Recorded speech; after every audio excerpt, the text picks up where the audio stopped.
featured Sarkodie. Great. Yeah, that's what it is. Yes, because the song was already there. Sure, They sure. did the approach.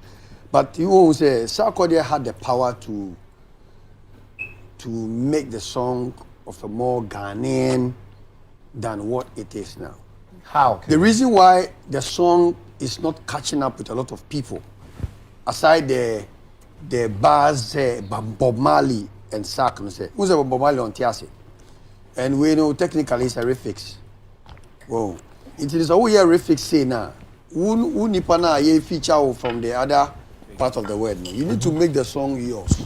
Okay. As in your culturally, no, we have African instruments that could have been, fused into the song to make it more, to feel more African. Okay. Beat, and you know, it's not going down with people because Ghana knows a Sark, no, somehow, no, or rapper, she. Then he did English. And instrumentation is now more of reggae and dancehall fused together. It was a sample. It was sampled. No, I'm coming. It was sampled from a song, another reggae dancehall song. But what I would have been more proud of is if Sark had really done a true rendition of the stereotype than what they did. Oh. Come on, Michi. You're not I'm sorry. You're not technical. No, but I have a listening. The listening here is different from being in the studio and understanding how we create. Yes, boss. Okay. Now, Uzoka said they are going to Nigeria. I'm waiting to see or to hear what the Nigerians will do. Utiena beat na emoji boy na. If I say more Ghanaian, what I mean is, because Bob Marley into trio, because onanga so niho, and as a Sark into patwa, but you could have make it more African to fit into the Ghanaian society. Because as we speak, we know because it's Bob Marley's voice, and the fact is Bob Marley. But how do you relate to Sark's part of the song, to Bob Marley's own? What's the connection between how you relate with Sark's verse and the real song? Mr. Lodge, no, I'm coming. The language is not African enough. No, I'm coming. But when Abeku, wait. Was featured when on Shatta Beyonce. featured Mpacho, who's it? When we are speaking this language at home, Mpacho, studio same way you can. So who studio? Why? But Sarkodie is an artist. Maybe I'm coming. He's an international I'm saying that. recording artist. Abeku, it doesn't matter. It is them. I'm speaking from a cultural background, please. But I mean, host now will be some. I'm a technical person. I'm telling you, say, people are bashing because me cry from where I sit as a reggae dancer person. Don't expect say me say I'm jumping hooray all over the place. I listen technically. It's okay. This song could have been done this way. Maybe Sark couldn't put his word across. So I want it more African than it is. But he also brought emoji on board, and they thought say because it's Bob Marley and reggae. Isn't it because you are a reggae dancehall producer, recording artist inclined? So you'll be biased towards Obi rap artist featuring. That's not the way I'm going. Where you are going is way out of where I'm going. Now me can say, Bob Marley in Tiase. So who here refixer, who here renditioner. You could have done okay, Sark a Ghanaian. Who's or Rapu. But this is a song. Okay, what was the main objective of the Marleys to do such a refix? You see the what was their aim? The aim according to the people is to bring it back to Africa. Can I be allowed to? No, you can't answer my question. You are answering when the you are question, talking about when you know the answer. Yes, we spoke to the people who coordinated the thing. It doesn't matter. So you see I wasn't there when you spoke to them, but my question has brought a story up. It means I know what I'm saying. Because I wasn't there when you spoke to them, but I asked the question and now you want to explain. So it means that I know what I'm saying. I'm saying that Sark had the power. Because already, who say the main objective is to influence the African, bring back to Africa. So why do you bring back the reggae to Africa?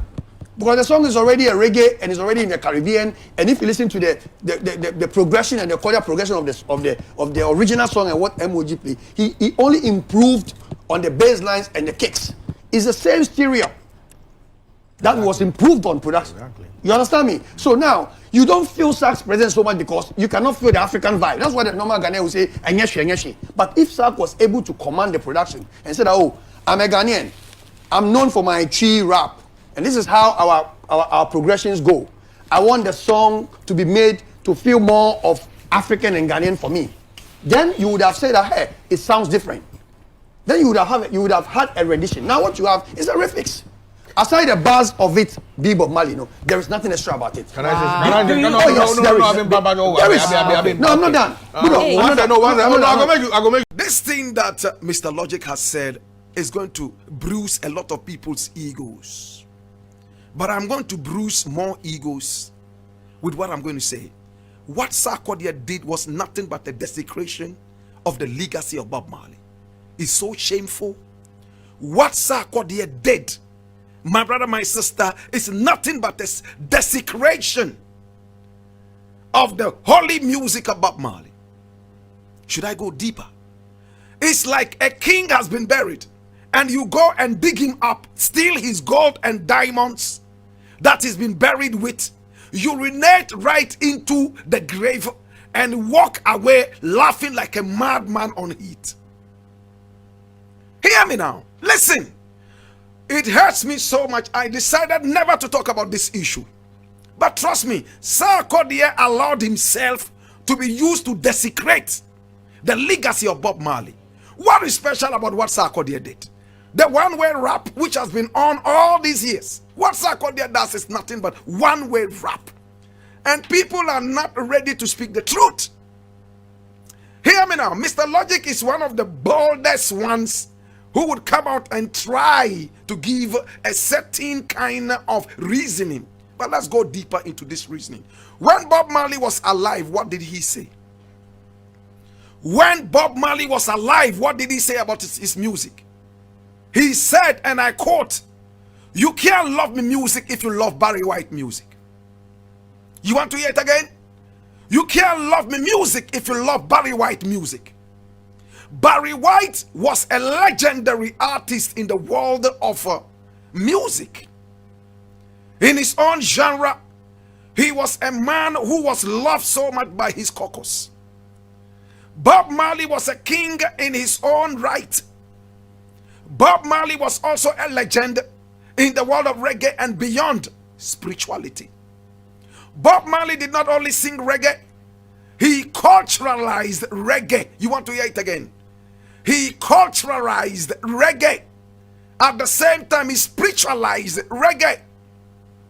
Bob Marley was not only a singer, like most of these people, he was able to turn reggae music into a spiritual cult. How many people would listen to reggae music and people would all of a sudden put you in a certain kind of category? Both religious and some other such things. My brother,